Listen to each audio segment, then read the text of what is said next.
Listening is an act of love. Thank you. You can help lift up the voices, stories, and challenges we share by making a contribution at ThisWayOut.org.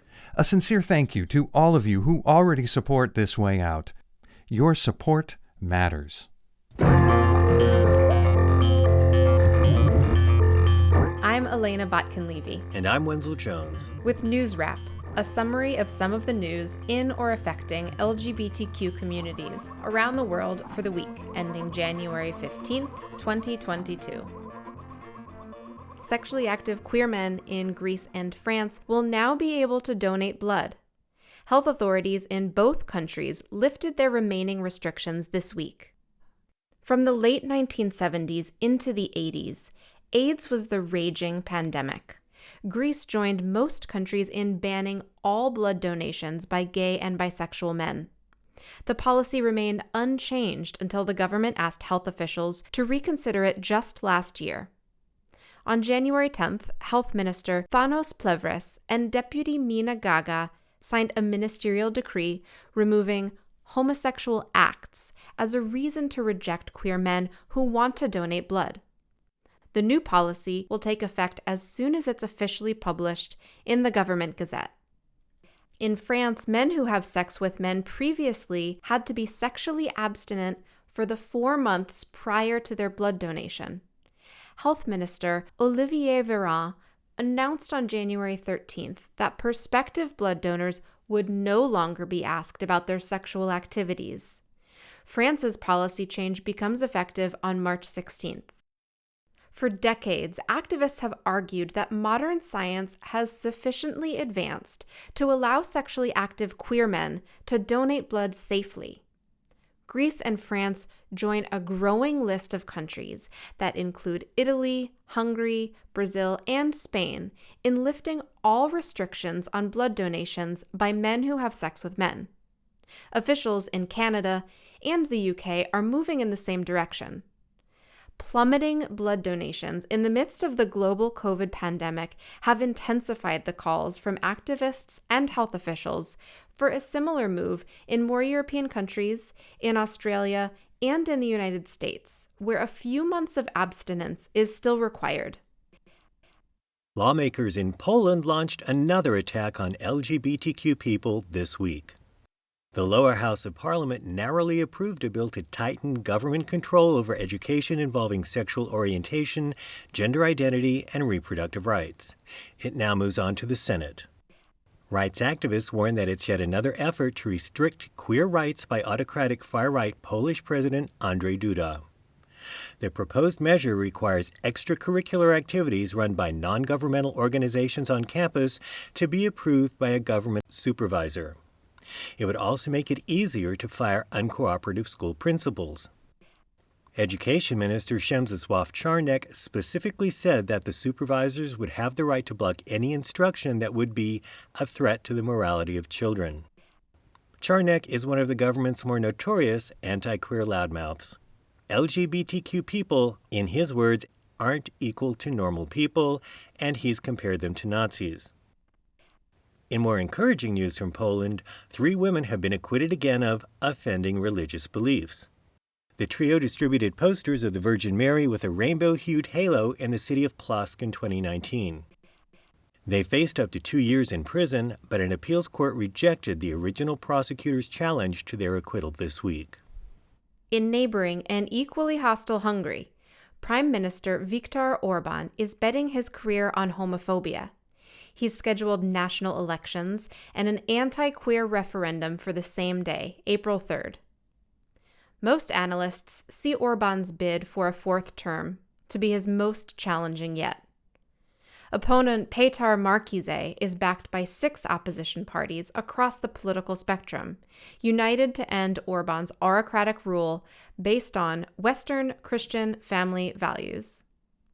The bias in the multi-pronged and inflammatory referendum is clear.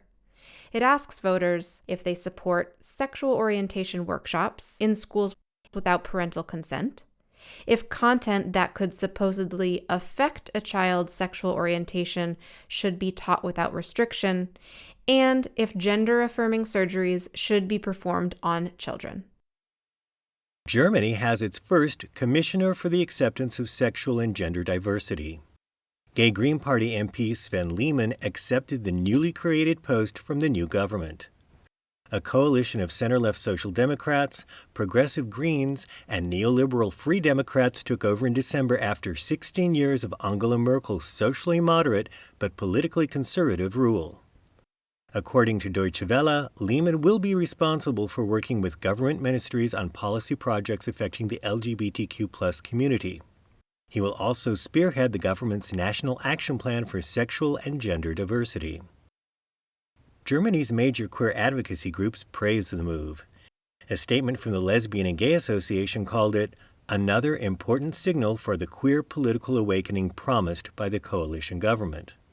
The German Society for Trans Identity and Intersexuality also says it looks forward to working with Lehmann toward what it hopes will be a better world for all trans, inter, and non-binary people.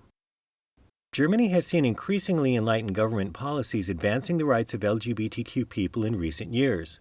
However, Lehmann told Reuters, "When I think about the fact that many young people are afraid to come out at school or in their sports clubs, then we haven't come far enough yet."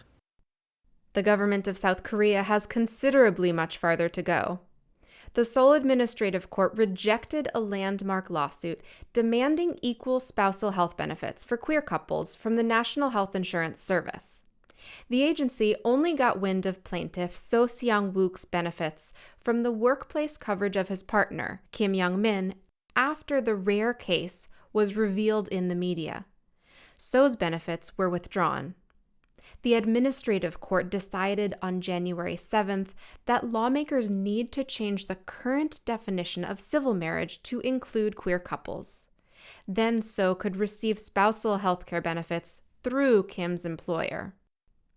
An increasingly powerful Christian conservative movement in South Korea has become a major obstacle to the efforts of equality activists.